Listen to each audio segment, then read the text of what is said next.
Hello viewers, today we are going to study the essay Professions for Women written by Virginia Woolf. We will be looking at this essay in the context of 20th century literature. We will also be exploring the main themes and also the style of the essay. In addition, today we will be also looking at how this particular essay creates a community of readers. So now to give you a brief introduction to Professions for Women. This essay describes the narrator's experiences in the profession of literature. She believes that any woman whose occupation is writing must battle a major obstacle that she calls a phantom, and this phantom is also termed as the angel in the house. The angel in the house for the narrator is a symbol of an ideal woman, which means that this kind of woman is very devoted to the household. She is subservient to her husband. She is also selfless. But however, as a writer, one requires an independent life and also ideas, and in order to achieve this independence, she realizes that she must kill the angel in the house. In addition, the narrator also realizes that women writers face another major obstacle, which is that they cannot speak of their bodily experiences very freely. This is another obstacle that she believes all women writers experience. By designating these very personal experiences, which are her own and therefore individual, by designating these as experiences that are common to all women or all writers, she creates a community of readers or a community of such women. At this point, I am also going to clarify my use of the term narrator over the course of this lecture. When I say narrator of Woolf's essay, rather than speaking about Woolf herself, we are making a distinction here between Woolf, who is the author who has written this piece, and the person who is speaking to the reader in the essay, who should not easily be confused or conflated with the author herself, because Woolf's narrator is a separate character in the work that she has created, and therefore we refer to this character as a narrator in order to separate this narrator's identity from that of the real identity of Virginia Woolf. By real here we mean the author role that Virginia Woolf plays, and then the narrator role that she plays, where she is addressing her readers.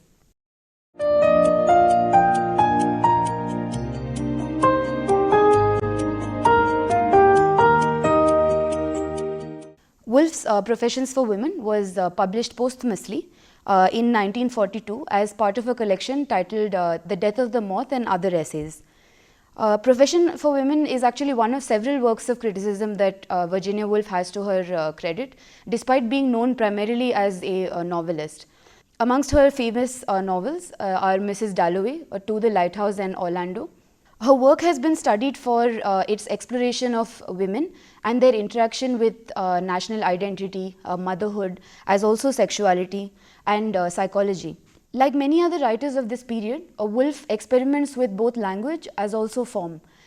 In this period, for instance, the literary conventions of the previous age were considered to be too limiting, because the horrors that were caused by two wars in this period caused a kind of limiting nature of form, and Virginia Woolf, like other writers in the period, experimented a great deal with language and form. Woolf's writing was also influenced by her membership in what was called the Bloomsbury Group. This group was a very prominent group of writers, artists and thinkers who were very influenced at the time by developments in the field of psychoanalysis and the arts.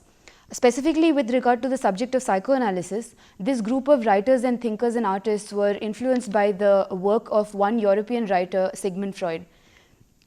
Therefore, Woolf's works, several of her works in fact, are marked by an awareness of the unconscious.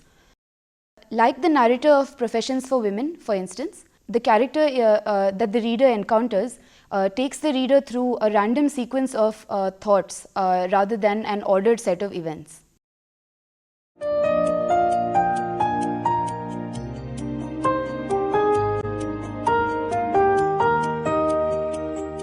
Works of criticism gained an immense degree of popularity in the 20th century. This age of English literature can in fact be called the age when literary criticism was professionalized.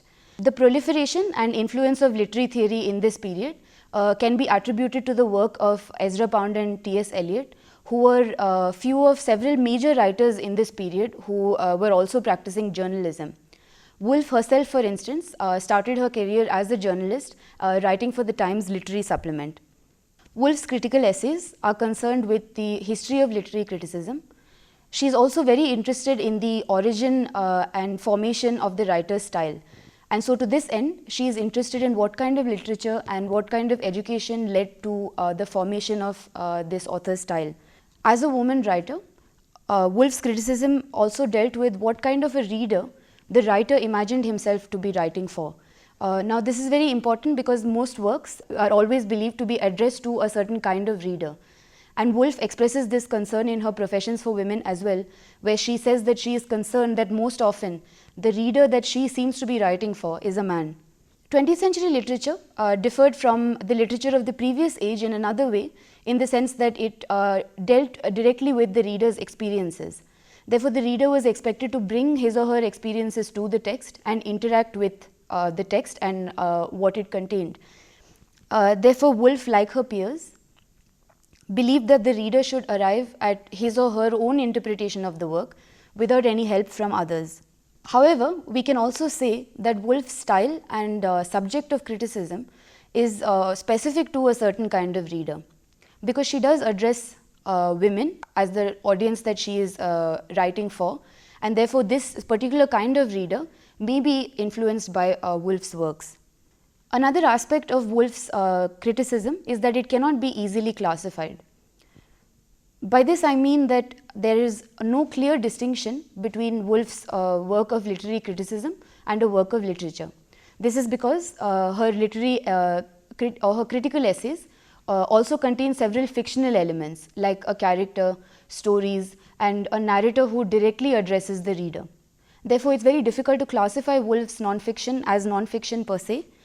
And despite the fact that she writes her works of criticism as essentially stories, and though it is narrated from the point of view of an ordinary person in very straightforward terms to the reader, she also designates this act of storytelling as her profession.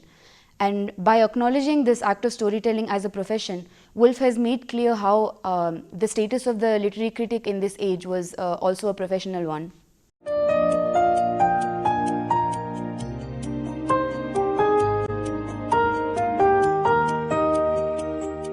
Professions for Women describes for the reader, through the very personal experiences of the author herself, the kind of obstacles that a woman may face in her pursuit of independence and in her pursuit of independent ideas.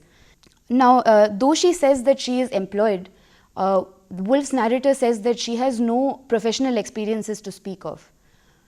Therefore, what you can note here is that there is a distinction that has been made between employment and profession, and a profession or professionalization. Employment would indicate working for remuneration or for a salary, whereas professionalization indicates a certain degree of specialization and indicates expertise. Now, by saying that she has taken up literature as a profession and that she has no professional experiences in this regard, Woolf has made clear the subject and the main project of her essay, which is to demonstrate to the reader that women are virtually absent or not present to a very great degree in any kind of profession. Woolf also describes that hers is not the life of a professional woman in a certain sense.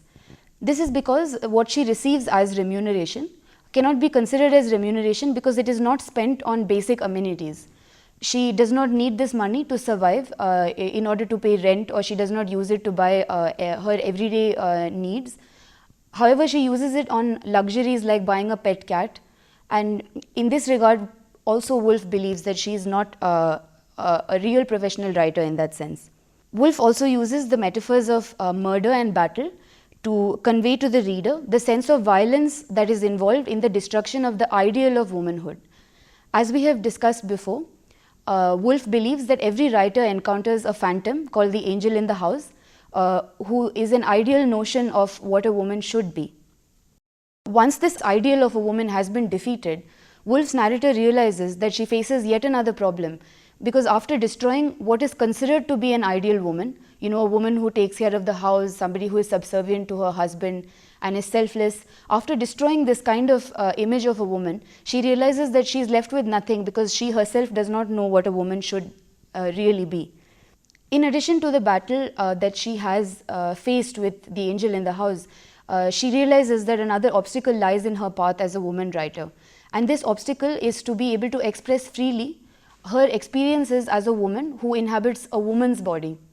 Now she realizes that women writers in this period could not speak very freely about their bodies or their personal private experiences without also being labeled as unfitting. A woman who would speak of such things publicly is termed as an unfitting woman. And this is the second obstacle that Woolf identifies in the life of a professional woman writer.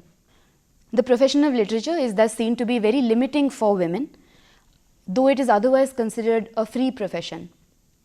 The placing of limits on expression, the writer realizes, is also true for several of the other professions that women participate in.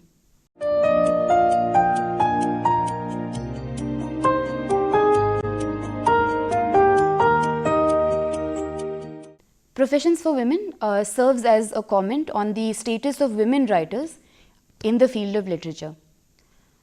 The essay does this by beginning with an acknowledgement. It acknowledges the debt that the writer has to her predecessors, or rather those writers who are also women who dealt with the same subjects that she is dealing with, but who have written about it before her. Now, when she says that these women have cut the road for me and made my path smoother, what it indicates is that there were women writers before Woolf who considered the same subject that she is now writing about, which is the many obstacles and difficulties that lie in the path of a professional women writer, and they have therefore made her path smoother. But what Woolf also realizes is that she has to make a contribution to the structure of the road, and her contribution, as she describes it, is her battle or fight with the angel in the house. Her defeat of this phantom, this idealized image of the woman, is the contribution that she makes to the structure of the road that has already been cut by her predecessors. The Angel in the House is a Victorian poem written by Coventry Patmore, who was a Victorian poet. In the poem, an ideal woman is described. As we have spoken of before, this ideal woman in the poem is seen almost as sacred. She is a woman who is selfless, she is devoted to the care of the house and care of the children, she is subservient to her husband. And this image of the angel in the house became a very popular image that was associated with women in the late 19th century and early 20th century in Britain. Woolf, who is writing her essay at a time when the literary conventions of the previous age are being challenged, believes that her particular purpose or her agenda in this essay to be, and her contribution to literature, to be the defeat of the angel in the house. Woolf's essay also makes a comment on women's status in literature through an exploration of women in language and women in writing. In addition to finding only a few professional experiences for women in the profession of literature, Woolf also finds that women have a very limited experience with language itself or with writing itself. Since women cannot write about their desires or their private emotions very freely, they also have a very limited interaction with language itself, because there is a limit placed on the extent to which you can express yourself as a woman who is also a writer. This is another experience, which is a woman's experience of her own body. This is another experience that is excluded from the profession of literature. Woolf's narrator ends by charting a course for her successors, which is the women who are to come. As you know, this speech is being delivered to an audience of women who are going out to seek jobs of their own. And so these women are being given or are being instructed by Woolf about a future course of action for them. And this future course of action, as Woolf describes it, is that they should all also speak very openly about the kinds of obstacles and problems they may face.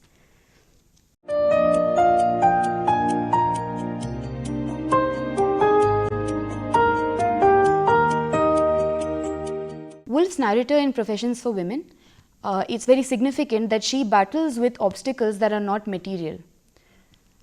By material, I mean these are not perceptible, or that they don't possess a body. They cannot be felt or touched. So when she describes her battle with a phantom angel in the house, it means that she is battling with somebody who does not possess a body. This phantom does not have a material existence. Another reason why Woolf's obstacles are non-material in nature is because the women writers before her have already performed a certain degree of structural work or material work, because they have cut the road, as she says, and therefore those obstacles or problems that she has to overcome are not structural in nature. In addition, we can also think of how problems that are not material or that cannot be touched and easily felt are much more difficult to solve than problems which are material, because they cannot easily be defined, cannot even easily be seen. So this image of the phantom is therefore very significant, because the angel in the house, despite being an ideal notion of a woman, still does not possess a body, which means that Woolf is here yet again making a comment about how this phantom remains a phantom only and does not possess a body, because bodily experiences of women are always excluded from writing or from literature. Therefore, even after she has killed the phantom, Woolf realizes that the irony is that she does not yet know how to speak the truth about her own body, though she has defeated the phantom. Another significant image in the essay is that of the fisherman. In the essay, we find the image of a fisherman who is lying dreaming on a lake with his rod hanging over the water. The fisherman represents the woman writer, and the lake and rod her imagination and consciousness.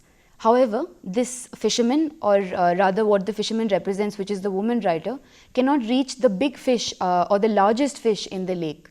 Now, this largest fish in the lake that Woolf is speaking about represents those parts of the woman's experiences that cannot be easily rendered in writing, or that are not permissible in her writing. Therefore, in the essay, if you remember, the fisherman or the girl is roused from her dream, and the line races through her fingers. So a complete confusion and chaos result when the line sinks into the water, which means that only confusion and chaos can result from reaching into those recesses of the lake that are not permissible for a woman writer. Those recesses of the lake, of course, being parts of her unconscious or parts of her experience that there is a limit placed on. Just like the fisherman has limited access to the lake, so also the woman writer has limited access to her own imagination and what she can express from it in her writing. A third important image in the essay is that of the room. As Woolf describes to her audience, she hopes that they will one day also find jobs of their own, they will earn money, and hopefully be able to find a room of their own. Now, this room that these women will be able to afford once they start working also signifies a certain degree of independence. It signifies an exclusive literary and also social space for women, and this room will be shared by these women only on their terms, and it will be decorated only by their experiences. It is significant in relation to the image of the fisherman that the girl is roused from her dream, which means that the dream ends, and as the essay says, the dream comes to an end. This is important because the end of the dream signifies the writer's awareness of a reality. She is now no longer dreaming, but is aware of a very harsh reality, which is that she cannot write about or freely express certain kinds of experiences. Specifically in her case as a woman, she cannot express her bodily experiences.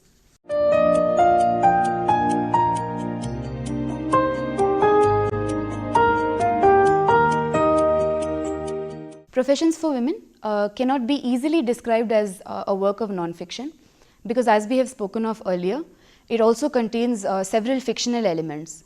Like a character, several stories are narrated. It also comprises a narrator who has a direct form of address to the reader. The story that the essay tells the reader is that of the making of a professional woman writer.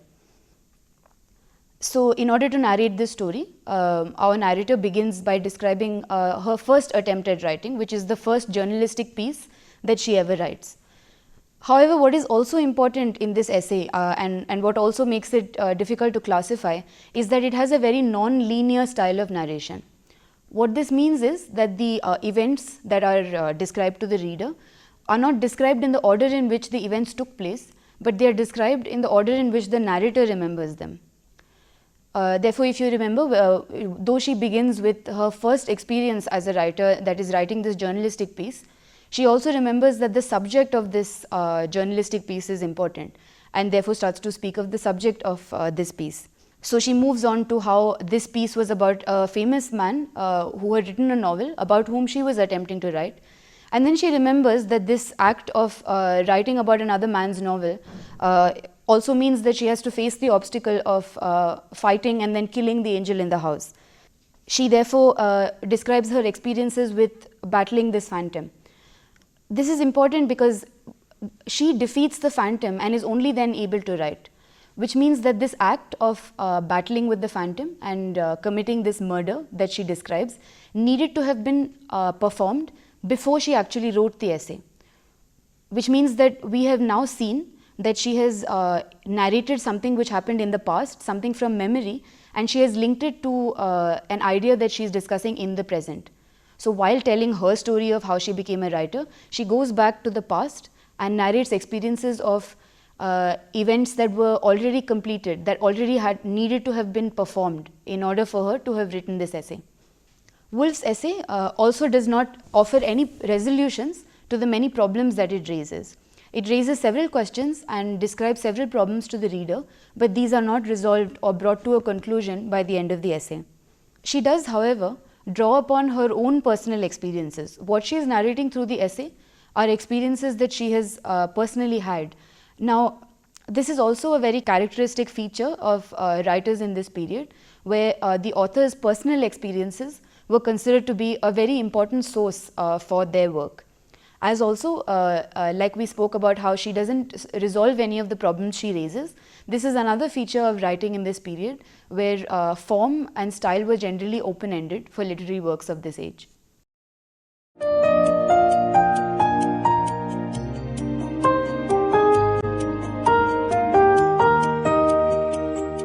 It is interesting that Professions for Women puts together several autobiographical experiences. When we speak of any kind of autobiography, it is an unusual exercise because it is a person sharing private or personal experiences to a very public audience or to several people who may be reading this narrative. Therefore, when we say that a book creates a community of readers, one instance where this happens very often is in the case of autobiographical writing, and so we can usefully study how Woolf's essay creates a community of readers because it does contain several autobiographical elements. Professions for Women addresses a specific kind of reader, and it creates a community of such readers. The narrator constantly relates her own experience to experiences of all other women. She says that these experiences, though they are particular to her and are individual, are also common to several other women. So for instance, in the essay, when she describes her killing of the phantom angel in the house, she says that this experience of committing murder or battling with the phantom is common to every woman writer. In addition, when she describes through the image of the fisherman and the girl who is roused from her dream, how women cannot speak of their bodily experiences, she says that this is yet again an experience that is denied not only to her, but it is something that is denied to all women writers. So many women writers, according to Woolf, experience this problem of not being able to narrate these private experiences freely in their writing. Therefore, Woolf has in this essay created not only a history of such women writers, but she has also made a community of these women writers. Notice how many times Woolf refers to this community of writers, right from the time when she acknowledges the death of her predecessors, which means again that these are the women that she puts together in this group as women who not only have the same experiences as her, but who are also concerned with the same kinds of issues and the same kinds of obstacles that women face that she is also writing about. Woolf's narrator, at the end of her essay, proceeds to directly address her audience as women. Therefore, she says she overtly uses the word women in order to designate her audience as only being comprised of such women. And she says that many of her experiences, many of her obstacles and problems are also those of the women that she is addressing. So, and more significantly, Woolf also identifies that these community of women or these group of women that she is addressing need to work together. She uses the term shared labor, and this shared labor designates how these women need to work together. And what is the shared labor that Woolf asks her audience to perform? This shared labor is collectively or together defining those obstacles that women face in common, as also to speak freely and openly about these problems.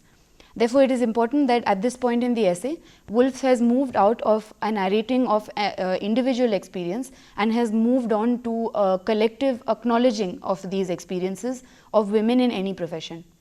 Professions for Women thus not only shares with the reader very personal experiences of the narrator, which are actually experiences that all women share, but it also ends with a reflection on what we as readers can also contribute to our collective cause as specific readers, women for instance, and the kind of contribution we can make to this field and to the subject that Woolf has been addressing. And this contribution, as the essay describes, is that we can speak freely and openly about the kind of problems that women may face in any profession that they may take up. Thank you.